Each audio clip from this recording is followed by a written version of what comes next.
সঘনাই হিকটি আহে নেকি? সঘনাই হিকটি অহাটো স্বাস্থ্যৰ বাবে সাধাৰণ নে? সঘনাই হিকটি অহা কিহৰ লক্ষণ? হিকটি আমাৰ সকলোৰে আহে। এবাৰ হিকটি অহাটো স্বাভাৱিক। দুবাৰ আহিলে কথাটো অলপ ধেমেলীয়া হৈ পৰে আৰু ২-৩ বাৰতকৈ অধিক আহিলে ই বিৰক্তিকৰ আৰু অস্বস্তিকৰ হৈ পৰে। হিকটি হৈছে শৰীৰে নিয়ন্ত্ৰণ কৰিব নোৱাৰা এক স্বাভাৱিক প্ৰতিফলন। অত্যাধিক হিকটিৰ কাৰণ কি আৰু ঘৰুৱা উপায়েৰে ইয়াক কিদৰে ৰোধ কৰিব পাৰি সেয়া জানো আহক। হিকটিৰ কাৰণ।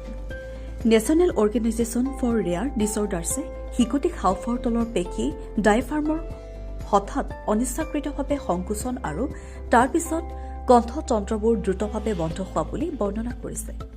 হিকটি অহাৰ সঠিক কাৰণ স্পষ্টকৈ ক'ব নোৱাৰি, যদিও বিভিন্ন অন্তৰ্নিহিত অৱস্থাই দীৰ্ঘদিনীয়া বা স্থায়ী হিকটিৰ সৃষ্টি কৰিব পাৰে।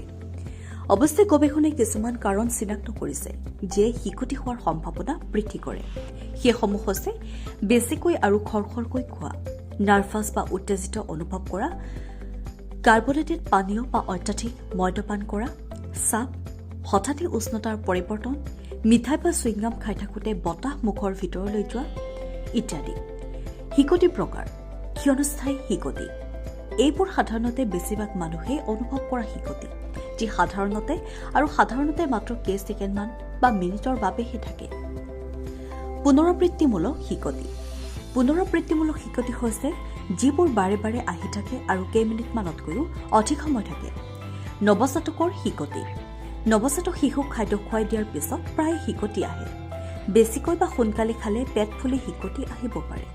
কেতিয়াবা পেটৰ এচিড পুনৰ ডিঙিলৈ ওপৰলৈ যোৱা বা খাদ্য খোৱাৰ সময়ত অত্যাধিক বতাহ খালেও হিকটি আহিব পাৰে। হিকটিৰ প্ৰতিকাৰ।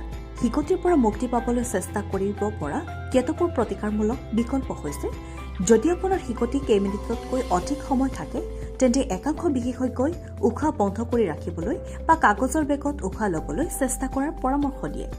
এই পদ্ধতিসমূহে আপোনাৰ হাওঁফাওত কাৰ্বন ডাই অক্সাইডৰ পৰিমাণ বৃদ্ধি কৰাত সহায় কৰিব পাৰে, যিয়ে আপোনাৰ ডায়েফ্ৰাম শান্ত কৰি হিকটি বন্ধ কৰিব পাৰে। আন কেতবোৰ প্ৰতিকাৰ হৈছে ঠাণ্ডা পানী খোৱা, বৰফৰ পানীৰে গাৰ্গলিং কৰা, আঁঠু দুটা বুকুৰ মাজত ৰাখি আগলৈ হেলা দিয়া, দানাযুক্ত চেনি গিলি খোৱা, নেমু কামুৰি খোৱা ইত্যাদি। News desk report NDTV।